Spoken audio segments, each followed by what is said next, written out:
2004 के बाद लगे हैं, क्योंकि 2004 में ये लागू हो गई थी, तो उनको जो है पेंशन हम पूरी तरह बहाल करेंगे। दूसरा मुद्दा, अब जो कर्मचारी हड़ताल कर रहे हैं वो धर्मशाला में गए, विधानसभा का घेराव किया। अब वो यहाँ से, आपको पता है, यहाँ से उन्होंने पदयात्रा शुरू की है और 3 तारीख को शिमला पहुँचेंगे, विधानसभा का घेराव करेंगे। मैं चाहूँगा कि मुख्यमंत्री 3 तारीख से पहले जल्दी, जितने जल्दी संभव हो सके, पुरानी पेंशन बहाल करें, ताकि इनका आंदोलन जो है वो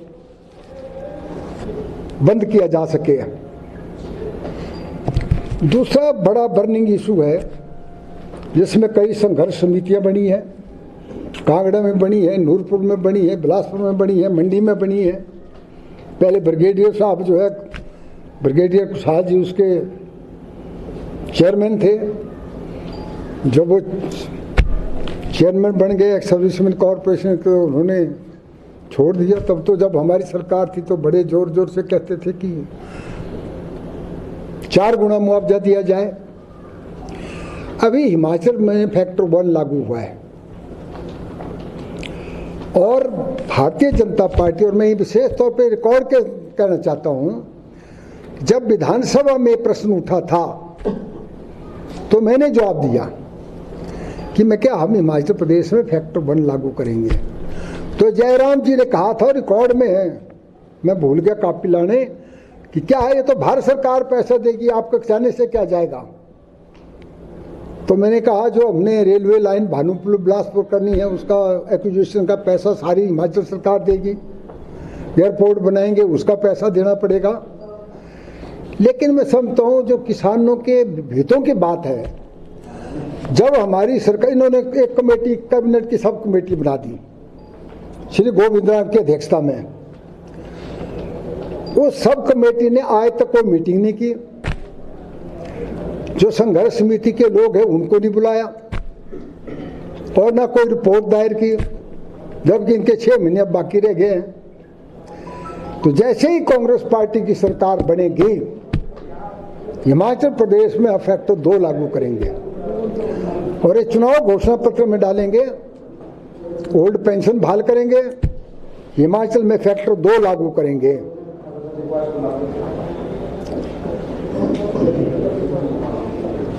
इसके अलावा अब शायद मुख्यमंत्री को पता नहीं लगता या मुख्यमंत्री अनुभव की कमी की वजह से हिमाचल में कितने मतलब अवैध शराब फैक्ट्रियां पाई गई जो 4 साल से चल रही है। हमीरपुर में अवैध फैक्ट्री पकड़ी इन्होंने, पालमपुर में अवैध फैक्ट्री पड़ी, बद्दी बरोटियावाला में अवैध फैक्ट्री, और अवैध फैक्ट्री का कारोबार घर में शुरू हो गया जयराम के वक्त।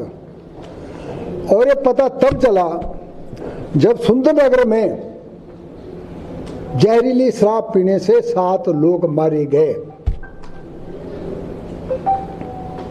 तब सरकार को होश आई।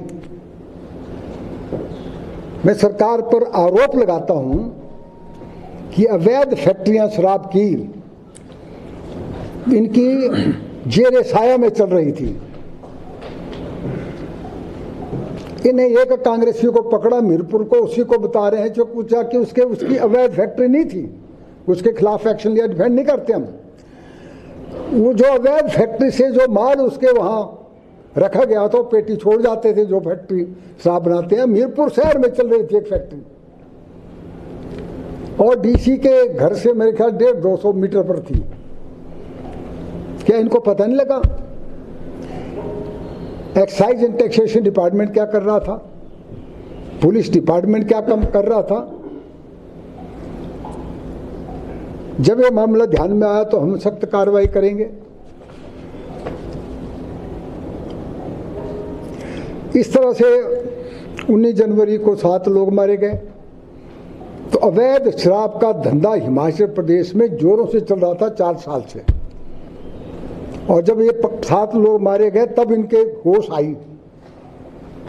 उसके साथ ही आप जानते हैं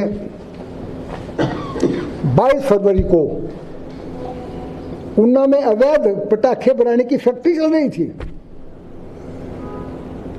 और इंडस्ट्रियल एरिया के साथ ही। और ये भी साबित हुआ कि पिछले ये भी 3.5-4 साल से पटाखे अवैध तरीके से बना रहे थे। और सरकार के ध्यान में तब आया जब अवैध फैक्ट्री में जो है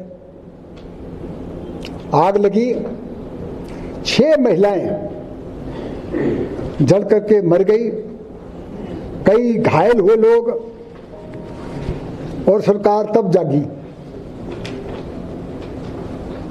पहले एसडीएम की अध्यक्षता में करती जांच कमेटी बिठाई, फिर एसआईटी बिठाई, अब डिविजनल कमिश्नर धर्मशाला को इंक्वायरी करने का जिम्मा सौंपा है।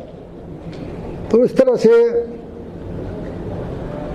अवैध स्टाफ फैक्ट्रियां, अवैध पटाखे के बनाने की फैक्ट्री, और यहाँ तक ये बांग्लादेश का है एक निवासी हमीरपुर में किराए पे रह रहा था। वो कैसे आया? जबकि कांग्रेस पार्टी के वक्त में रूल बना है कि कोई भी माइग्रेंट लेबर है उसको पुलिस में बताना पड़ता है और अपना कार्ड और आधार कार्ड बताना पड़ता है। और ये कब से रह रहा था और उसका पता तब लगा जब उसने सुसाइड किया, जब उसने आत्महत्या की।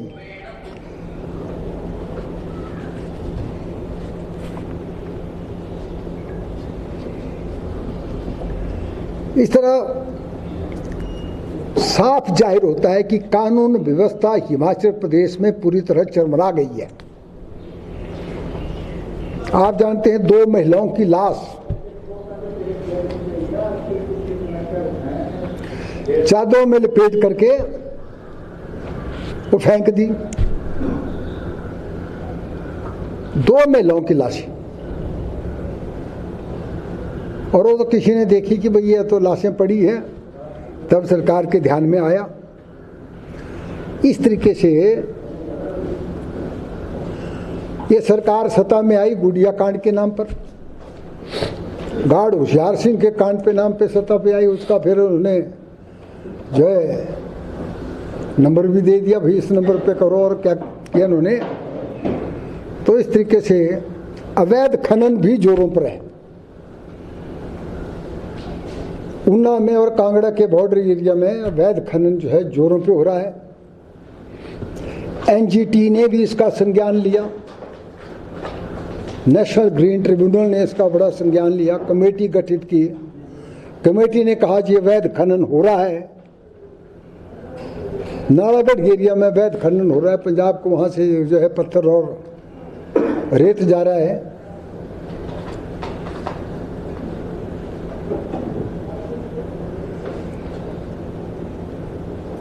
और इस तरीके से हिमाचल में सीमेंट की फैक्ट्रियां लगी है।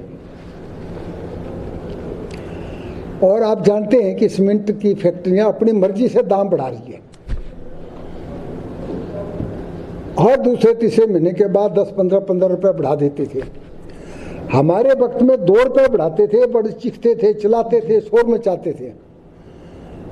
और हम इनको ये पूछना चाहते हैं, भाई आपके वक्त में तो सीमेंट के दामों पर अंकुश क्यों नहीं है?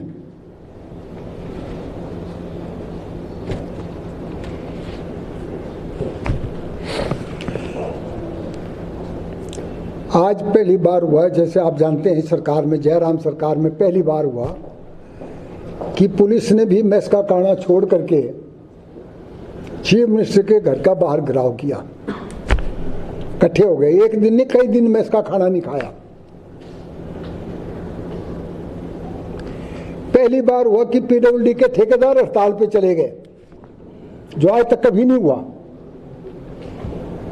उनकी पेमेंटें नहीं हो रही है, वो कहते हमने लेबर को पेमेंट करनी है। और पहली बार हुआ है सरकार का हर विभाग, अभी डॉक्टर हड़ताल पे थे, कोई कमेटी गठन की, अब यानी विभाग, हर विभाग के कर्मचारी, अब आंगनवाड़ी वर्कर जो है वो हड़ताल पे है। 18-19 हज़ार कहते आंगनबाड़ियाँ बंद कर देनी जो कांग्रेस ने खोली थी। उनका ये है कि भाई ठीक है बंद करें, तो हम इतने सालों से काम कर रहे हैं, हमें किसी विभाग में गए जेबीटी के अगेंस्ट में हमें काम करने दिया जाए, और जेबीटी स्कूलों में जो नर्सरी क्लासेस शुरू हुई है उसमें उन आंगनबाड़ियों को लगाया जाए। तो हम चाहते हैं कि सरकार से आंगनबाड़ियों के साथ जो है, जो कार्यकर्ता है, सहायक है, उनके साथ जो है भेदभाव न किया जाए, उनको नौकरी दी जाए। एक तो आंगनबाड़ी बंद नहीं होनी चाहिए, बहुत अच्छी है, 2 साल तो वैसे बंद रही आंगनबाड़ियाँ कोरोना करके।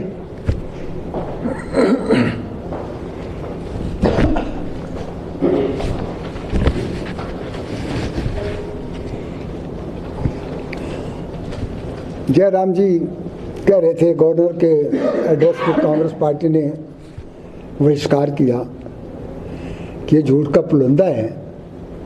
तो जयराम कह रहे थे हमने हिमाचल में 2 कि 3 ऑक्सीजन प्लांट थे, हमने जो है 30 लगा दिए, वो सब बेकार पड़े हुए, अब क्या जरूरत है ऑक्सीजन प्लांट की इतनी ज़्यादा। जो हमारे वक्त में लगा है उसकी वजह से हिमाचल में ऑक्सीजन की कमी से कोई कोरोना पेशेंट नहीं मरा। कहते कांग्रेस के वक्त में 60 जो है वेंटिलेटर थे, हमने पता नहीं 300 वेंटिलेटर कर दिए। जयराम से पूछना चाहता हूं कितने वेंटिलेटर खराब है स्टोर में पड़े हुए जो बेकार है, जो प्रधानमंत्री केयर फंड से खरीदे गए।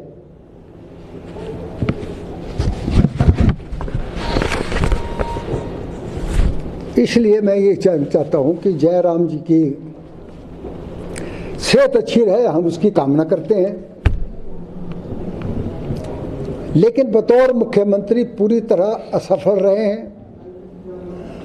आज बेरोजगारी हिमाचल प्रदेश में बहुत बढ़ी है, महंगाई हिमाचल प्रदेश में बढ़ी है, जिसको जयराम ने भी माना है। माना तो है, आपने कम करने के लिए क्या कदम उठाए। भ्रष्टाचार हिमाचल प्रदेश में बढ़ा है, भ्रष्टाचार के केस की फाइलें जो है वो ठंडे अवस्थे में डाल दी है, और हिमाचल प्रदेश में विकास के काम ठप पड़े हैं। इसके मैं जयराम को जरूर बधाई दूंगा कि अपने चुनाव क्षेत्र में 12 हेलीपैड जयराम जी ने बना दिए हैं। ये विकास नहीं होता, आम आदमी उन हेलीपैडों का इस्तेमाल नहीं कर सकते।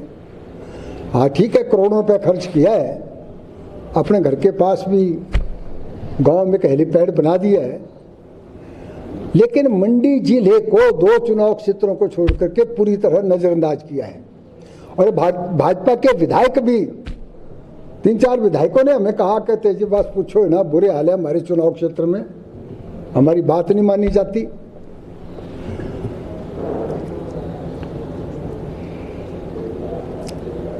तो इस तरह से श्री जयराम सरकार का जो 4.5 साल का कार्यकाल है वो बहुत ही निराशाजनक रहा है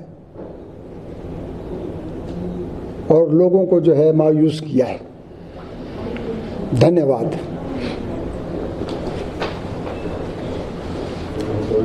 आप बोल रहे हो अध्यक्ष जी, पार्टी